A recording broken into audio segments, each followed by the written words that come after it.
अस्सलाम वालेकुम सामीन व नाज़रीन, मैं हूं आबिद कमालवी।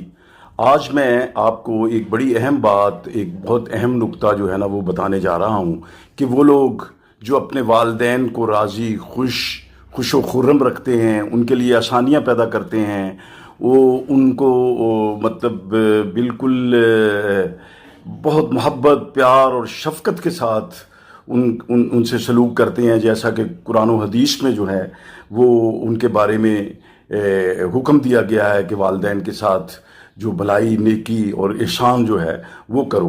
तो उनको मतलब है कि वो बुज़ुर्गों ने जो बताया है कि उनको इसका रिवार्ड क्या मिलता है, उनको इसका क्या मतलब अजर मिलता है। एक तो उनके रिज़्क में बरकत हो जाती है, उनकी उम्र में बरकत हो जाती है, उनकी दुनिया और आखिरत में उनको इज़्ज़त नसीब होती है। और दूसरा ये कि साले और नेक लोगों की शफ़क़त जो है वो उन पे हो जाती है।